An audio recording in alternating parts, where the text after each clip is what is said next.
Абайхнан байла. Осы қарғысының жалғасы. Шәкірлікте ғибадаттың бәрі туады. Енді зинхар, ғадалет шапағаттан босанбаңдар. Егер босансаң, имандық, адамдық қамәсі босанады.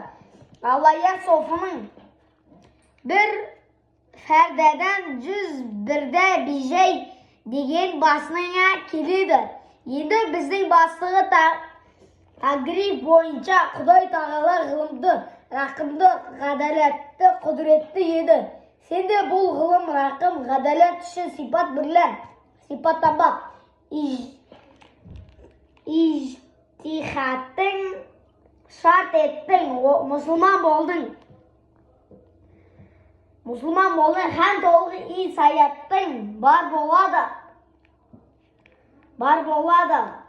Белгілі жәуәнмәртлік үш хәсләт бірлен болар деген сиддық, кәрам, ғақыл. Бұл үшнәден сиддық, ғадалет болар, кәрам, шафағат болар, ғалым, мағлұм, дүр. Ғылымның бір аты екендігі бұлар әр адамның бойында Алла тәбәрәкә вә тағаланың тахмин бар қылып жаратқан, бірақ оның оған рауаж беріп гүлдендірмек.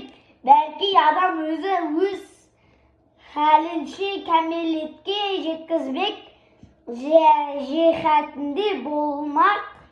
Бұлар өз ижтихатын бірлен ниет, хадис бірлен ізденсең ғана берілетін нәрселер болмаса, бұл айтылмыш үш хаслеттің иелері алды пайғамбарлар, онан соң әулиелер, онан соң хакимдер, ең ақыры кәміл мұсылмандар. Бұл үш түрлі фиқыл Құданың соңында болмақ.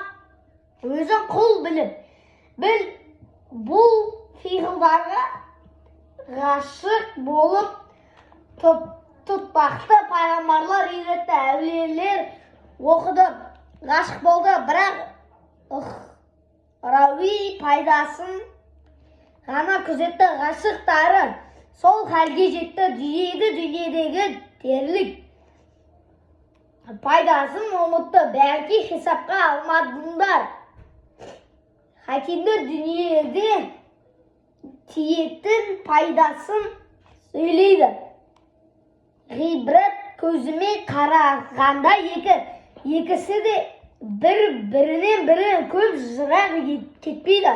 Аның үшін әрбірінің сөйлеуі, айтуы басқаша болса да, Алла тағаланың сұңғатына қарап пікір